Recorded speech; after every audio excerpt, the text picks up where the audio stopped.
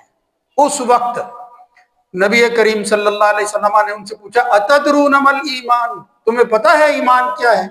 اس کے جواب میں انہوں نے کہا ہمیں نہیں پتہ۔ رسول اللہ صلی اللہ علیہ وسلم نے جو بات بیان کی وہ کیا تھی؟ وہ جو اس حدیث کے اندر ایمان کو بیان کیا گیا ہے، اسلام کو بیان کیا گیا ہے۔ پوچھا، بتایا کہ ایمان کیا ہے، جواب ملا اسلام۔ تو اس سے پتہ چلتا ہے کہ اسلام اور ایمان کے اندر کوئی فرق نہیں ہے۔ قرآن میں جو اللہ رب العزت بیان فرماتا ہے ان الدین عند اللہ الاسلام ورضیت لکم الاسلام دینا، تو یہ جامعیت ہے جس کا خلاصہ دلالت اقترانی اور افرادی کے اعتبار سے کرتے ہیں۔ یہ اصطلاحیں ہیں جو اہل علم بیان کرتے ہیں کہ بعض دفعہ لفظ کی دلالت اور معنی اور مفہوم جو ہے وہ کسی کے ساتھ مل کر آئے تو اور ہوتا ہے، اکیلا آئے تو اور ہوتا ہے۔ دلالت اقترانی یعنی یہ لفظ اگر اسلام اور ایمان آ جائے دونوں تو یہ اقتران بتاتا ہے کہ پھر ہر ایک کا معنی جو ہے وہ کوئی اور ہوگا، یعنی اسلام کا الگ معنی کریں گے، ایمان کا الگ معنی کریں گے۔ لیکن اگر کسی جگہ اکیلا لفظ آئے، اسلام آ جائے ساتھ ایمان نہ ہو، یہ ایمان آ جائے ساتھ اسلام نہ ہو، تو پھر یہ افرادی طور پر جو اس کی دلالت ہے وہ بیان کی جاتی ہے۔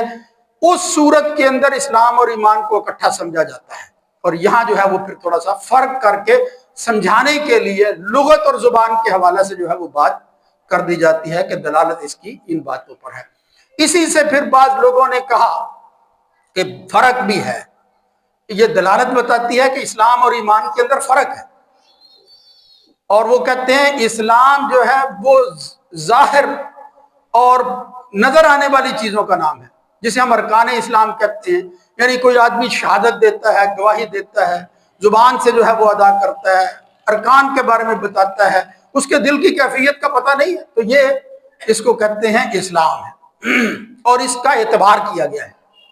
یہ جو ظاہر کے اندر بات انسان کرتا ہے جس کو اسلام کہتے ہیں، دل کے اندر خواہ اس کے کوئی بات نہ بھی ہو، اللہ کے دین نے اس کا بھی اعتبار کیا ہے اور ہمیں بھی اعتبار کرنا چاہیے۔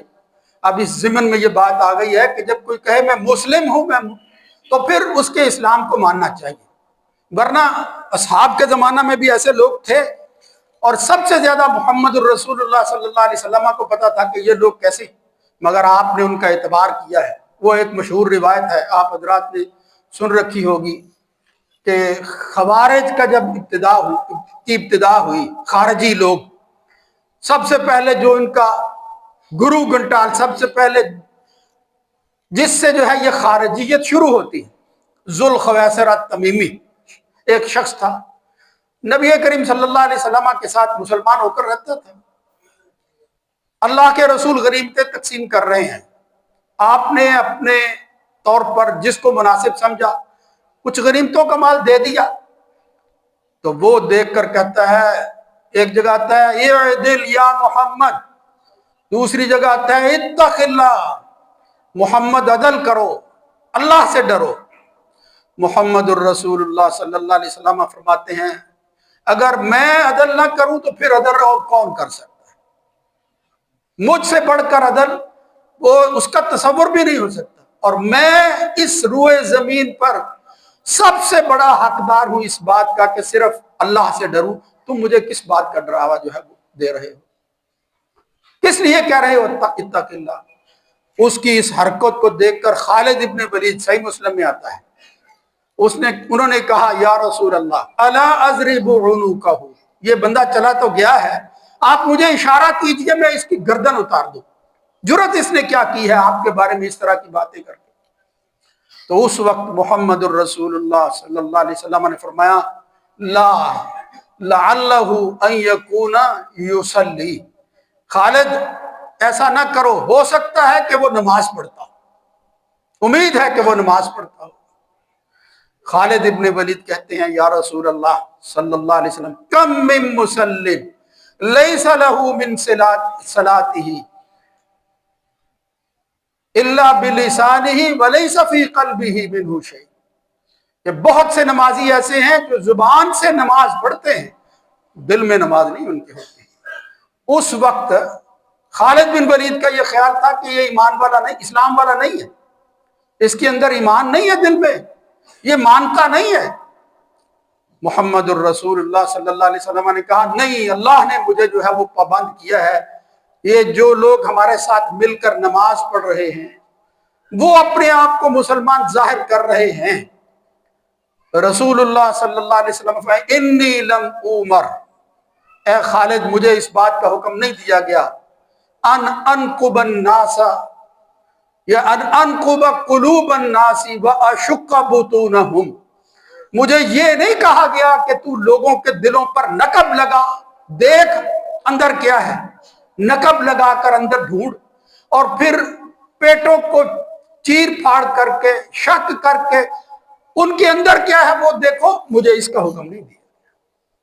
محمد الرسول اللہ صلی اللہ علیہ وسلم نے یہ بات ارشاد فرمائی، اور پھر اس کے اسلام کا ذوالخویسرہ کے اسلام کا اعتبار کیا کہ جو وہ ظاہر میں کر رہا ہے، نماز پڑھ رہا ہے، ہم اس پر جو ہے وہ حد نافذ نہیں کر سکتے، ہم اس کو مار نہیں سکتے، اس کی ہمیں اجازت نہیں ہے۔ تو اس سے معلوم ہوتا ہے کہ اسلام کے ظاہر کا وہ اعتبار ہے۔ اس اعتبار سے کچھ لوگ پھر فرق بھی کرتے ہیں، قرآن مجید کی آیات کے اندر بھی اس طرح کی دلیلیں ملتی ہیں۔ اللہ کہتا ہے قالت الاعراب آمنا، عرابی دیہاتی آتے ہیں اور کہتے ہیں ہم ایمان لائے، قل لا تؤمنوا، تو اے نبی ان سے کہو تم مومن نہیں بھی ہوئے، ولیکن قولوا اسلمنا، لیکن تم ابھی متی ہوئے ہو، ابھی اسلام کے اندر آئے ہو، ایمان میں داخل نہیں ہو۔ وَلَمَّا يَدْخُلِ الْإِيمَانُ فِي قُلُوبِكُمْ، اور ابھی دل میں تمہارے ایمان داخل نہیں ہوا۔ تو اس سے لوگوں نے کہا دیکھو یہ پھر اسلام اور ایمان کا جو فرق ہے وہ یہاں سے نظر آ رہا ہے، اللہ رب العزت خود جو ہے وہ بیان فرما رہے ہیں۔ اور کئی ایسی دلیلیں جو ہیں وہ ملتی ہیں جن سے معلوم ہوتا ہے کہ بعض دفعہ یہ لفظ کے اعتبار سے فرق ہے، صحیح بات تو یہی ہے۔ لہٰذا جو لوگ یہ سمجھتے ہیں وہ پھر اس کی بنیاد پر یہ کہہ سکتے ہیں کہ ظاہری ارکان اور اعمال جو ہیں وہ اسلام ہے، دل کی کیفیت جو ہے وہ ایمان ہے، اور پھر ان دونوں کا اظہار اور کیفیت ایک مومن سے جو مطلوب ہے، مسلمان جس طرح کا ہونا چاہیے، مومن جس طرح کا جو ہے وہ اللہ رب العزت کو اللہ جس چاہتا ہے اس کی محبت اور رضا ہے کہ وہ مومن اس طرح کا ہو، اس کی کیفیت کو بیان کیا کہ بندہ اخلاق و معاملات کے اندر احسان کے مرتبے کو پہنچا ہوا، اور پھر عبادت کے اندر بھی جب اللہ کی بندگی کرتا ہو تو محسن ہو، محسن۔ اللہ رب العزت نے یہ جو میں نے آیتیں پڑھی ہیں دیکھو اس میں بھی یہ لفظ بیان کیا، اوپر یہ ہوا کہ اللہ کی بخشش کی طرف دوڑنا چاہیے، ان کو آگے بڑھنا چاہیے، جنت تلاش کرنی چاہیے، پھر فرمایا یہی متقی ہیں، اور پھر آگے کچھ اعمال کا ذکر کیا کہ یہ اللہ کے راستے میں مال کو خرچ کرتے ہیں، غصہ پی جانے والے ہیں، معاف کرنے والے ہیں لوگوں کو، اور نتیجہ کیا نکالا؟ واللہ یحب المحسنین، یہ سارے اعمال کرنے والے کون ہیں؟ محسن ہیں۔ کہیں قرآن مجید کے اندر آ رہا ہے یا ایھا الذین آمنوا کتب علیکم القصاص فی القتلی الحر بالحر والعبد بالعبد والانثى بالانثى فمن عفی له من اخیہ شیء فاتباع بالمعروف واداء الیہ باحسان۔ اس کی تشریح سے پہلے ایک اور آیت سنو، سورہ نحل کے اندر اللہ رب العزت فرماتا ہے ان اللہ یأمر بالعدل والاحسان وایتاء ذی القربى وَيَنْهَى عَنِ الْفَحْشَاءِ وَالْمُنْكَرِ وَالْبَغْيِ يَعِظُكُمْ لَعَلَّكُمْ تَذَكَّرُونَ، تین چیزوں کا حکم دیا ہے اور تین سے منع کیا ہے، انتہائی جامع آیت ہے۔ بلکہ حضرت عبداللہ ابن مسعود کہتے ہیں اجمع آیت فی القرآن فی سورۃ النحل، سورہ نحل کے اندر یہ جو آیت ہے یہ قرآن کی جامع ترین آیت ہے۔ اسی طرح حسن بصری بھی یہ کہتے ہیں کہ خیر و شر کو اکٹھا کر دیا اللہ رب العزت نے ایک ہی آیت کے اندر، اور وہ یہ سورہ نحل کی آیت ہے۔ لیکن مجھے یہ بتانا ہے کہ دیکھو اللہ کہتا ہے یأمر بالعدل، ایک تو ہے کہ اسلام عدل کا حکم دیتا ہے، اللہ بھی عدل کا حکم دیتا ہے۔ عدل کیا ہے؟ جو جس چیز کا مستحق ہے اس کو اس کا حق دیا جائے، اور اگر وہ سارے ہی برابری کے کا حق رکھتے ہیں، ایک ہی جیسے ہیں، فرق نہیں ہے ان کے اندر، تو برابری کی جائے۔ یہ برابری کی جائے اس کا مطلب ہے عدل۔ پہلے میں نے بیان کر دیا، ویسے برابری ایک خاص معنی میں، لیکن اگر آپ اس سے بڑھ کر کوئی اچھائی، یعنی دینے کے اندر زیادہ دے، لینے میں کمی کریں، بڑھ کر اس کے ساتھ سلوک کریں، جس کو ہم کہتے ہیں خیر خواہی کریں، تو اس کو فرمایا الاحسان۔ اس کی یہ مثال ہے جو یہاں بیان ہوئی ہے کہ آپ کا کوئی شخص جو ہے، آپ کا بھائی وہ قتل ہو گیا، کوئی اور رشتہ دار عزیز آپ کا جو ہے وہ کسی نے قتل کر دیا، قاتل ہے کوئی شخص۔ اب دو ہی صورتیں ہیں، یا تو اس سے قصاص لیا جائے یا پھر دیت لے کر اس کو معاف کر دیا جائے۔ تو وہاں جو لفظ استعمال ہوا ہے سورہ بقرہ میں، اللہ فرمایا فمن عفی لہ۔ عدل کیا ہے؟ الحر بالحر والعبد بالعبد والانثى بالانثى، یہ برابر کے اندر مار دیا جائے، ان کا جرم اس طرح کا ہے۔ لیکن ساتھ ہی فرمایا فمن عفی لہ من اخیہ شیء۔ کیا بلاغت ہے اللہ کے کلام کے اندر! اس بھائی سے، یہ جو بھائی ہے، یعنی اس کا ذہن بنایا اللہ رب العزت نے کہ آخر کار ہے تو بھائی ہی، ہو گیا ہے قتل، گناہ بہت بڑا ہے، لیکن یاد رکھو اگر تم یہ کام کرو اس کو معاف کرنے والا، فمن عفی لہ، تو یہ احسان کا درجہ ہے۔ فمن عفی لہ من اخیہ شیء، یہ بھائی ہے، فاتباع بالمعروف، اچھی طرح جو ہے وہ پھر اصول اور ضابطے کے ساتھ جو حق ہے وہ دو، واداء الیہ باحسان۔ تو یہاں فرمایا یہ احسان کے ساتھ ادائیگی ہے، یعنی وہ معاف کرنا۔ بالکل اسی طرح یہی معافی دوسری جگہ سورہ شورى میں آ رہا ہے کہ وَجَزَاءُ سَيِّئَةٍ سَيِّئَةٌ مِثْلُهَا، برائی کا برائی سے بدلہ، یعنی وہ لفظی اعتبار سے کسی نے اگر جرم کیا ہے اسی طرح کا اس کے ساتھ سلوک کرو۔ لیکن فَمَنْ عَفَا، یہ عدل کیا ہے؟ سَيِّئَةٌ سَيِّئَةٌ مِثْلُهَا۔ اور پھر احسان کیا ہے؟ فَمَنْ عَفَا وَأَصْلَحَ فَأَجْرُهُ عَلَى اللَّهِ۔ جو شخص احسان کرے اور اصلاح کا راستہ اختیار کرے، پھر دنیا میں اس کا اجر نہیں ہے، اس نے کیا دینا ہے؟ فَأَجْرُهُ عَلَى اللَّهِ، اللہ جو ہے وہ اس کا بدلہ دینے والا ہے۔ ان اللہ لا يحب الظالمین وَلَمَنِ انتصر بعد ظلمه فَأُولَٰئِكَ مَا عَلَيْهِم مِّن سَبِيلٍ إِنَّمَا السَّبِيلُ عَلَى الَّذِينَ يَبْغُونَ النَّاسَ، آگے پھر انہی باتوں کو جو ہے وہ اللہ نے بیان کر دیا ہے۔ تو عرض کرنے کا مطلب یہ ہے کہ یہ جو احسان کا درجہ ہے، یہ قرآن مجید کے اندر خیر خواہی، معاملات اور حسن اخلاق، یعنی اخلاق سے لے کر عبادات تک پھیلا ہوا۔ یہ ایک ایسا درجہ ہے، ایسا مقام ہے، یوں سمجھ لیجئے کہ سب سے زیادہ وسعت جو ہے، فراخی والا جو ہے وہ دائرہ کون سا ہے؟ اسلام کا ہے۔ اس سے کم تر وہ ایمان کا ہے، اس سے کم تر وہ پھر احسان کا ہے۔ یعنی یہ دائروں میں اگر آپ بانٹیں، اب اگر آخری دائرے کو ختم کر دیں تو وہ احسان ختم ہو کر کس میں داخل ہو جائے گا؟ ایمان کے اندر۔ ایمان کو ختم کریں تو وہ کس میں داخل ہوگا؟ اسلام کے اندر۔ ادھر سے شروع کریں تو احسان تک، احسان سے شروع کریں تو وہ اسلام تک پہنچتا ہے۔ یہ وسعت اور اس کا ضیق، اس کا تنگ ہونا وہ نظر آتا ہے اس اعتبار سے، جس کا مطلب یہ ہے کہ اسلام ہو یا ایمان، انسان کو یہ دونوں چیزیں مومن اور مسلمان بن کر رہنا چاہیے، لیکن کیفیت اس کی کیا ہو؟ وہ محسن ہے، محسن ہو۔ بلا من اسلم وجہہ للہ، کیا ہی بات ہے اس شخص کی جس نے اپنے چہرے کے اعتبار سے اسلام کو قبول کر لیا۔ ملا من اسلم وجہہ للہ، لیکن ساتھ ہی کہا وہو محسن، لیکن ہے وہ محسن۔ دل اور پھر ظاہر کی کیفیت بالکل ایک طرح ہے، اخلاص کا ایک اعلیٰ درجہ ہے، پیک ہے، معراج ہے اس اسلام اور ایمان پر عمل کی، جس کو اللہ رب العزت نے اپنے نبی کے ذریعے بتایا، وہ احسان کا درجہ ہے۔ منزلۃ الاحسان کب پیدا ہوتی ہے؟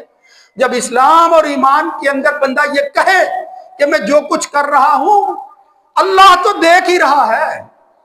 ایک تو یہ معنی یعنی اکٹھا کریں، اللہ کے دیکھنے میں کیا شک ہو سکتا ہے، لیکن تم اپنی توجہ اور انہماک اس طرح رکھو کہ یوں دکھائی دے ان تعبد اللہ، کہ تو بندگی کرتے ہوئے اللہ کو دیکھ رہا ہے۔ صرف پیپر حل نہیں کر رہا، تیرا انٹرویو ہو رہا ہے، وہ انٹرویو کرنے والا سامنے بیٹھا ہے. یہ سمجھانے کے لیے کہہ رہا ہوں. اس دنیا کے اندر بندہ اللہ کو نہیں دیکھ سکتا. موسیٰ جیسی شخصیت نے بھی خواہش کی، قال ربی ارنی انظر الیک، جو کچھ ہوا قال لن ترانی ولکن انظر الی الجبل. لیکن رسول اللہ صلی اللہ علیہ وسلم نے فرمایا بندگی کرتے ہوئے بندہ کأنک ترا، گویا کیفیت یہ بنا تو سکتا ہے، ہو تو سکتا ہے کہ جب وہ اللہ کے حضور کھڑا ہو کأنک ترا، اللہ نہیں دیکھ رہا، وہ اللہ کو دیکھ رہا. کیا منظر ہوگا اگر دل کی کیفیت انسان کی یہ ہو جائے کہ وہ اللہ کو دیکھ رہا ہے اسی جہان کے اندر. اللہ ایسی ہستی جو دلوں کے بھید جانتا ہے وہ سامنے ہو کسی. جناب ابو بکر صدیق کے بارے میں آتا ہے عبادات میں خاص طور پر جب وہ نماز ادا کرتے تو اس قدر انہماک ہوتا کہ فرماتے ہیں کہ اگر ان کے سر پر پرندہ جو ہے وہ بیٹھ جاتا انہیں پتہ نہ چلتا. یہ انہماک کا یہ عالم، یہ ہے وہ درجہ نماز کا جس کو اللہ رب العزت فرماتا ہے ان الصلاۃ تنہی عن الفحشاء والمنکر. واقعتاً روکتی ہے یہ نماز، لیکن یہ مقام تو ملے، اس احسان کے درجے پر تو بندہ پہنچے. لہذا یہ جو احسان کا درجہ ہے. اب آخری بات، عبادات میں نماز ہو تو چوری نہیں ہونی چاہیے. چور کہا نبی کریم صلی اللہ علیہ وسلم نے نماز کے اندر اگر احسان نہیں ہے اور باوجود کام کرنے کے کسی سے کہا کہ تو نے یہ ارجع فصلی فإنک لم تصلی، تیری نماز نہیں ہوئی، جاؤ پڑھو پھر. یہ کیا ہے؟ اس لیے کہ اس کے اندر وہ مقام نہیں ہے. ایک ابو داؤد میں حدیث حسن درجہ کی آتی ہے، نبی کریم صلی اللہ علیہ وسلم نے فرمایا جب بندہ نماز پڑھ کے پھرتا ہے ان الرجل لینصرف الا ما كتب له من صلاته عشرها تسعها، اور پھر کہیں فرمایا سمنوہا، یعنی یہی الفاظ آگے جو ہیں وہ پھر گنتی کے اعتبار سے نبی کریم صلی اللہ علیہ وسلم نے فرمایا کہیں بندہ نماز پڑھتا ہے 10واں حصہ اس کو ملتا ہے، 10واں، کہیں 9واں، کبھی جو ہے وہ پھر 8واں 7واں 6واں، پھر سارا آخر تک فرمایا کسی کو نصف ملتا ہے. کامل نماز کیا ہے؟ وہ احسان والی. بالکل اسی طرح یہ عبادات ہوں، یہاں جو ہے وہ انفاق کا زکوٰۃ کا ذکر ہوا، قرآن مجید اٹھا لیں، اس کیفیت کو جہاں بھی بیان کیا گیا ہے اس کا خلاصہ اور نتیجہ یا اس کے جواب کے اندر جو آیت آئی ہے وہ یہی ہے کہ یہ محسن لوگ، یہ محسن ہیں، یعنی ان کے اعمال کے اندر احسان کا درجہ موجود ہے. اور پھر اللہ تعالیٰ ایسے لوگوں کو جو اس درجہ پر پہنچ جاتے ہیں محبت کرتا ہے. اللہ کے محبوب کون لوگ ہیں؟ اللہ یحب المحسنین. ان اللہ مع الذین اتقوا، اللہ تعالیٰ ان تقوی والوں کے ساتھ ہوتا ہے. والذین هم محسنون، یہ وہ لوگ ہیں جو محسن. اس میں سے بڑی عبادت جس کا مہینہ شروع ہونے والا ہے، جو عین مثال ہے اس نبی کریم صلی اللہ علیہ وسلم کی بتائی ہوئی تعریف کی، عین اس کا اطلاق اس پر ہوتا ہے. وہ کیا ہے؟ وہ روزہ ہے جس کا مہینہ شروع ہونے والا ہے، اگلے ہی ہفتے، اگلے جمعے سے پہلے شروع ہو جائے گا. اس کی کیفیت نبی کریم صلی اللہ علیہ وسلم نے بیان فرمائی، کل اعمال ابن آدم یضاعف الحسنۃ بعشر امثالها الى 700 ضعف. یہ روزہ بڑھتا جاتا ہے، انسان کی کوشش، انسان کی نیت کے مطابق کس درجہ جو ہے اس کے اندر اس کا اخلاص موجود ہے، کتنی وہ پابندی کرتا ہے. الحسنۃ بعشر امثالها الى 700 ضعف. لیکن فرمایا یہ 700 گنا تک پہنچنے والی نیکیوں میں روزہ شامل نہیں ہے. الا الصوم، فرمایا یہ روزہ کیا ہے؟ فَإِنَّهُ لِي وَأَنَا أَجْزِي بِهِ. یہ ہے احسان کا مرتبہ، یہ ہے وہ درجہ کہ اس نے رکھا تو روزہ ہے، یعنی ایک اسلام کے رکن پر عمل کیا ہے، فرض ہے اس پر. لیکن اللہ رب العزت کیا فرماتا ہے؟ محمد الرسول اللہ صلی اللہ علیہ وسلم نے کہا کہ جو آدمی یہ اس طرح کا روزہ رکھتا ہے فَإِنَّهُ لِي وَأَنَا أَجْزِي بِهِ. یہ گھر کے اندر بیٹھا ہوا، یہ بیماری کے عالم کے اندر جب اس کو جو ہے وہ لمحے لمحے پیاس لگتی ہے، کون سی چیز ہے جو اس کو جو روکے ہوئے ہے اور وہ ہاتھ آگے نہیں بڑھاتا اس پانی کے گلاس کی طرف؟ فرمایا وہ اللہ رب العزت کو دیکھ رہا ہے، اگلی منزل جو ہے وہ اللہ دیکھ رہا ہے. لیکن یہ کون ہے جو اللہ کو دیکھ رہا ہے؟ اللہ کی معیت اس کو جو ہے وہ نصیب ہوتی ہے. اس لیے میرے بھائیوں یہ روزہ کوئی معمولی عبادت نہیں ہے. اس سے پہلے اپنے دلوں کو موڑ کر اس احسان کے درجہ پر لے جانا اور پھر دل و جان حاضر کر دینا اللہ کی حضوری میں، اور پھر مراقبۃ اللہ پر پہنچ جانا۔ مراقبۃ اللہ، یہ اہل علم جو ہے اس کو اصطلاح میں استعمال کرتے ہیں، ابن قیم وغیرہ، کہ منزلۃ الاحسان کے ساتھ ساتھ مراقبہ انسان کرتا ہے۔ یہ ہمارے ہاں جو مراقبہ صوفی کرتے ہیں، نیت شاید ان کی بھی یہی ہو، لیکن آپ اندازہ کریں دنیا سے کٹ کر آدمی کوشش کر کے اپنی عادت بنانے کے لیے کہ میرے اور اللہ کے درمیان تمام چیزیں جو حائل ہیں ختم ہو جائیں، صرف میں ہوں اور اللہ ہو، اس کے لیے مراقبۃ اللہ۔ وکان اللہ علی کل شیء رقیبا، اللہ کی صفت ہے ایک، اللہ رقیب ہے۔ یہ جو آیتیں ہر جمعے میں پڑھی جاتی ہیں سورہ نساء کی ابتدا کی، وکان اللہ، اس کا آخر یہی ہے۔